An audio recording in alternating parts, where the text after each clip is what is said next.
जी अस्सलाम वालेकुम। अज का जरा साडा एक मौजू है या स्टोरी है, ये खास करके बुरजदरा ग्रुप के हवाले नाल है कि बुरजदरा ग्रुप ने बड़ी एक नुमाया कामयाबी हासिल की, जिंदा इस नुमाया कामयाबी का सारा सिहरा जनाब चौधरी मेहंदी हसन भट्टी नूं जांदा है। साडी दुआ है कि चौधरी मेहंदी हसन भट्टी नूं अल्लाह पाक सेहत देवे, तंदुरुस्ती वाली जिंदगी देवे, ते लंबी जिंदगी देवे। तो साड़ी ये भी दुआ है कि बहुत जल्द मेहंदी हसन भट्टी अपने इस हल्के की आवाम में होवे और अपनी फैमिली में होवे। तो जनाब अज का जरा इशू है, खास करके तुसी सोशल मीडिया ते सुनते भी पे हो तो वेंदे भी पे हो बई गाँव महमूदपुर कोट हुसैन बून फाजल ते मलाना विच बड़ा एक ज़मीनी कटाव हो रहा, जिंदे विच किसान जिहड़े ने वो बड़े परेशान ने भी। नदी आए रोज़ तकरीबन सैकड़ा के एकड़ जी जमीन है वो दरिया बुरद हो रही है। दरिया जी बुरद जमीन हो रही, उस दे हवाले नाल भी साड़ी एक वीडियो फेसबुक उत्ते भी ते यूट्यूब उत्ते भी पई है भी किस तरह कितनी तेज़ी नाल ये ज़मीन उत दरिया बुरद हो रही है। तो अज असी जनाब चौधरी मेहंदी हसन भट्टी साहब को शौकत भट्टी साहब अमरान अदर भट्टी मोहतरमा अनिका साहबा को एक अर्ज़ करनी है बई जनाब तुसा इस हल्के दे विच कसीर तादाद वोट लैने नुमाया कामयाबी हासिल की, तो इस वाले गुफ्तगू करनी है। साडे नाल है मुनीर तमस्सम साहब मौजूद ने, असीं इन्हां कोलों पुछ रहे हैं जी बाबा साहब अनिका मेहंदी हसन भट्टी साहब ने एक नुमाया कामयाबी हासिल की, पूरे पाकिस्तान विचों खतूनन विचों उस बहुत ज़्यादा वोट लै रहे हैं। क्या एक ज़मीनी कटाव हो रहा है? क्या इन्हों चाहिए है भी इकतदार तो हट के आवाम में आना चाहिए या जरूरी इकतदार होवे ते आने चाहिए ने? इस हवाले नाल थोड़ी रोशनी पाओ। बिस्मिल्लाहिर्रहमानिर्रहीम। असीं जदों दे कामयाब होए ने मोहतरमा अनिका भट्टी साहबा पूरे पाकिस्तान दे विच सब तो ज़्यादा लीड है जनरल इलैक्शन दे विच एक खतून मैंबर दी जी, ते वो अपने तहफ़ुज़ात वास्ते कौमी असैंबली दे विच आए रोज़ वो तकरीरां भी करते हैं, आवाज़ां भी उठाते हैं। तो असीं ते उदों दे इंतज़ार कर रहे हैं कि आवाम दे विच वो नहीं निकले, क्योंकि आवाम ने उन्होंने भारी तादाद दे विच वोट दिते हैं। हर पिंड हर शहर चों वोट मिले हैं। आवाम के मसाइल वास्ते भी उन्होंने जिहड़े आवाम दे विच मैदान निकलना चाहिए, क्योंकि उन्होंने अबाऊ अजदाद उन्होंने खानदान किसी तारफ का मोहताज नहीं। उन्होंने भी काफ़ी जड़ियाँ ने हकीकत जी है उन्होंने सियासी खिदमात काफ़ी ज़्यादा ने जिला हफजाबाद उन्होंने जान पहचान भी बहुत है।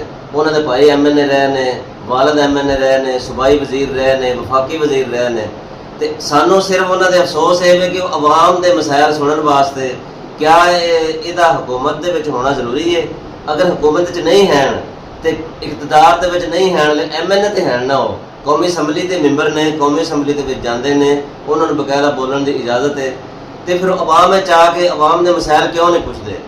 उन्होंने भी चाहिए आवाम के आन देहातों का दौरा करन। जिस तरह वोट लैन वास्ते वो रातों को फिरते रहे हैं, सानू पता है, क्योंकि दिन में उन्होंने इजाजत नहीं सी होंदी कंपेन की, वो रातों को जाके जनाब कंपेन करते सन।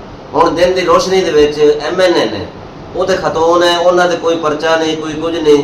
वो भी पिंडों के दरिया की पट्टी से बंदे बहुत जलील हो रहे हैं, दरियाई कटाव बहुत ज़्यादा हो रहा है।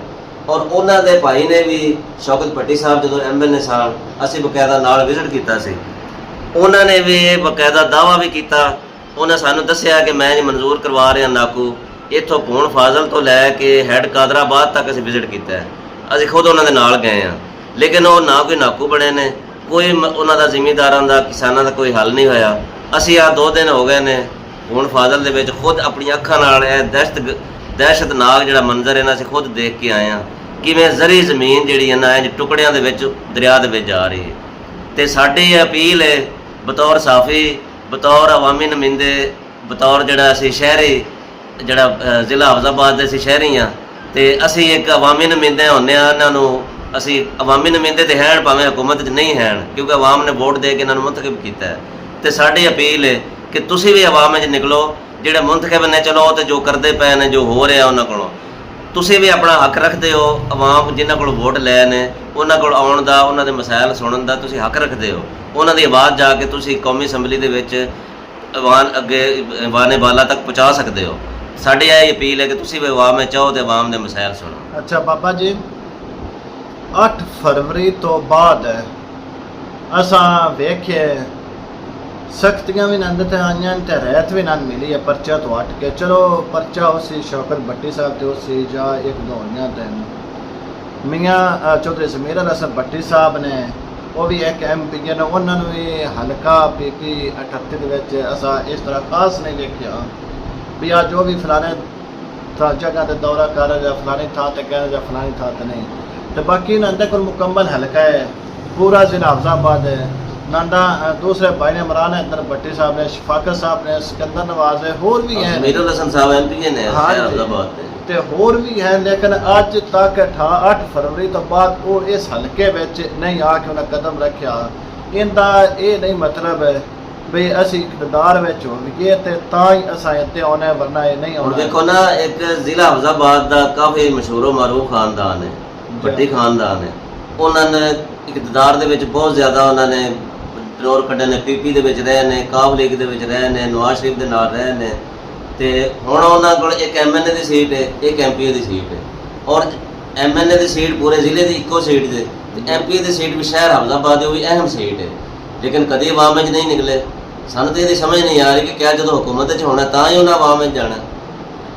ਤੇ ਜਨਾਬ ਸਾਡੀ ਅਰਜ਼ ਹੈ ਬੁਰਜਦਰਾ ਗਰੁੱਪ ਅੱਗੇ, ਖਾਸ ਕਰਕੇ ਤੁਸੀਂ ਜਿਹੜਾ ਦਰਿਆਈ ਪੱਟੀ ਤੇ ਇਸ ਟਾਈਮ ਜ਼ਮੀਨੀ ਕਟਾਓ ਹੋ ਰਿਹਾ, ਉਹਨਾਂ ਇਲਾਕਿਆਂ ਦਾ ਵਿਜ਼ਿਟ ਕਰੋ ਤੇ ਅਸੈਂਬਲੀ ਵਿੱਚ ਆਲਾ ਆਵਾਮ ਤੱਕ ਉਸ ਦੀ ਆਵਾਜ਼ ਤੁਸੀਂ ਜ਼ਰੂਰ ਬਣੋ। ਜਿਸ ਤਰ੍ਹਾਂ ਤੁਸੀਂ ਗੁਜ਼ਸ਼ਤਾ ਰੋਜ਼ ਵੀ ਕੁਝ ਆਵਾਜ਼ਾਂ ਉਠਾਈਆਂ ਨੇ ਉਸ ਮਾਮਲੇ ਵਾਸਤੇ, ਤੇ ਅਸੀਂ ਉਮੀਦ ਕਰਨੇ ਆ ਵੀ ਤੁਸੀਂ ਇੱਕ ਵਾਰੀ ਦਰਿਆ ਜਨਾਬ ਦੀ ਸੈਲੀ ਪੱਟੀ ਤੇ ਜ਼ਰੂਰ ਆਓ। ਤੇ ਜ਼ਰੂਰੀ ਨਹੀਂ ਵੀ ਦਰਿਆ ਜਨਾਬ ਦੀ ਸੈਲੀ ਪੱਟੀ ਤੇ ਆਓ, ਤੇ ਵੈਸੇ ਵੀ ਤੁਸੀਂ ਆਵਾਮ ਵਿੱਚ ਇੱਕ ਵਾਰੀ ਆਓ, ਪੂਰੇ ਜ਼ਿਲ੍ਹੇ 'ਚ ਫਿਰੋ। ਤੇ ਤੇ ਅਸੀਂ ਆਖਰ ਤੇ ਜਿਹੜਾ ਨਾ ਅਸੀਂ ਅਲੀਕਾ ਸਾਹਿਬ ਚੌਧਰੀ ਮਹਿਦੀ ਹਸਨ ਭੱਟੀ ਸਾਹਿਬ ਬਿਮਾਰ ਨੇ, ਅਸੀਂ ਉਹਨਾਂ ਵਾਸਤੇ ਵੀ ਦੁਆ ਕਰਨੇ ਆ, ਦਿਲੀ ਦੁਆ ਕਰਨੇ ਆ, ਅੱਲਾਹ ਤਾਲਾ ਉਹਨਾਂ ਨੂੰ ਸਿਹਤ ਦੇਵੇ ਤੇ ਲੰਬੀ ਸਿਹਤ ਵਾਲੀ ਜ਼ਿੰਦਗੀ ਅਤਾ ਫਰਮਾਏ।